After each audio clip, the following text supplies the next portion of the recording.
Hi, my name is Bob Dwyer. I'm a member of the Massachusetts Liberty Preservation Association. We're a group of concerned citizens of Massachusetts that are trying to protect the liberties based on the constitutional principles that our founding fathers laid down for us over 200 years ago. Today I'm here to talk to you about a very serious issue that's coming up this fall is the pandemic hype that we've all been seeing on the news about the swine flu. What I'm here to talk to you about is specifically a bill that passed the Senate back in April, and the bill number is Senate Bill S-2028, and it deals with a pandemic preparedness, which would be the bill gives the power of the governor to declare a state of emergency. And he gives the authority over to a health commissioner, an appointed position, and what it allows him to do is to identify portions of the population that he sees that would need to be vaccinated or quarantined. And what it does is it allows for forced vaccinations. The authorities could come to your house, say, we feel that you need to get one of these swine flu vaccines, and if you refuse to take the vaccine, they can take you out of your property, quarantine you in an undisclosed location, seize your property, search through all your property, and even if they decide that it's a health risk, public health risk, they can destroy your property. And there's absolutely no mention for compensation once they've destroyed or taken any part of your property. They can also put you in prison for up to 6 months with up to $1,000 a day fine. This is a very bad piece of legislation. I think if you just think it through, the people that are going to be forced to apply this plan, if you go to MassCop's website, there's a lot of them that say that this is really a bad plan. The police don't want to have to go into people's homes. Some people are going to fight this. Some people are even going to apply the Second Amendment to protect their property. So this is a really bad situation. As we just to go back to the source of this bill was sponsored and introduced by Senator Richard T. Moore from the Worcester, Norfolk district. His hometown is Uxbridge, Massachusetts, and he's the key sponsor of the bill. We felt the need to go talk to the senator. So immediately after we found out about this bill, we found that after it passed the Senate unanimously, we found that he had a coffee hour down in his hometown in Uxbridge. So 3 of us members of the Mass LPA went and spoke with the senator. I asked the senator directly, I said, this bill violates our constitutional rights. And his response to me was, what are you, an attorney?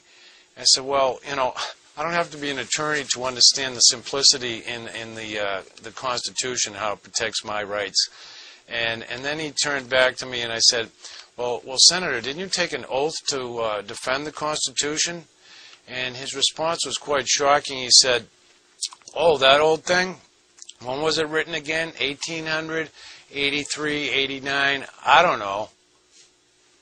Well, I know when it was. It was actually the 1700s. He not only didn't get the right century right, but he didn't even pay it lip service like most politicians do today. They don't really consider the Constitution as relevant anymore, which is a big concern to us and the Mass LPA.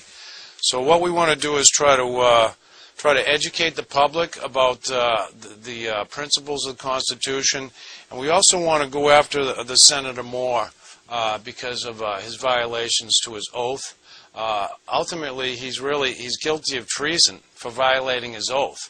So what we've done is we've set up a protest in his district on September 12th, right in front of his district office, 123 Main Street in Uxbridge, September 12th between 12 and 5.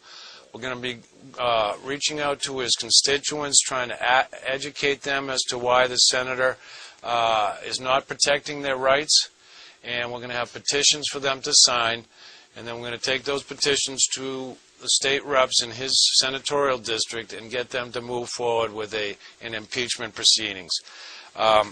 So this man, he's a very bad senator, and he's not there to. Well, if the people that elected him need to know that he's not there to protect their rights. Now, I want to talk a little bit more about what's in S2028 and these forced vaccines. You know, this fall, you're going to find that when your kids start school, that they're probably going to come home with a consent form for you to sign, because the schools are going to be offering vaccinations this fall. And I urge you all not to sign these waivers. Get yourself educated, not vaccinated. Because from the research we've done, the vaccines have caused injuries. If you go back to the swine flu of 1976, 46 million people took the vaccines. There was a lot of hype, media hype. Of course, the big pharmaceuticals make billions of dollars off these vaccines. Only one person died from the swine flu in 76, yet 25 people died from the vaccine injuries. Hundreds were injured.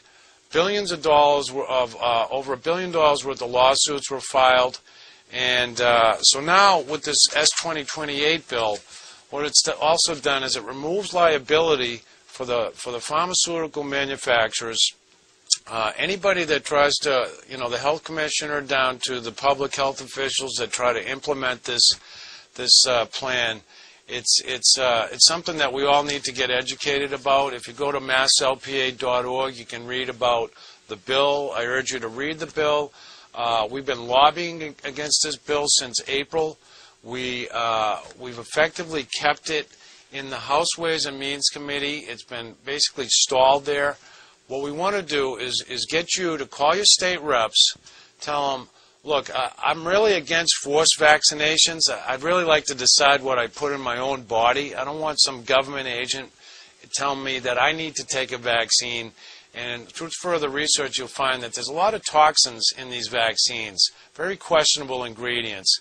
You pick up a pack of bubble gum, you get more description of the ingredients in a pack of bubble gum than they're going to give you when you take these vaccines. So it's very important to tell your reps that you are against forced vaccines, you're against S2028, the Pandemic Preparedness Act, and more importantly, that when your kids come home with these consent forms, just say no to these free vaccines they're going to be offering the kids, which, from what I understand, is they're going to be offering the seasonal flu vaccine at the end of September, and then sometime in November, they're going to start the swine flu H1N1 vaccination program, which requires not one but two vaccines.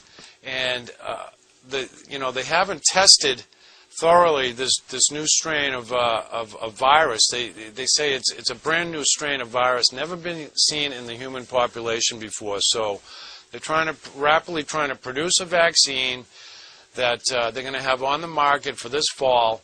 And it's been untested. Not to mention, if they're going to combine it with this seasonal flu vaccine and this new H1N1 two-shot vaccine, you can only imagine that the complications that could arise. So I urge you to visit masslpa.org, read about the forced vaccines. The website is loaded with information. If you like what we're doing, sign on as a member. You'll get our newsletters, and even if you feel like it's such an important issue that you can't really get involved with it, but you have some money you want to donate to our cause, because we're aggressively fighting this legislation and trying to educate the public on the dangers of vaccines. So thank you for your time.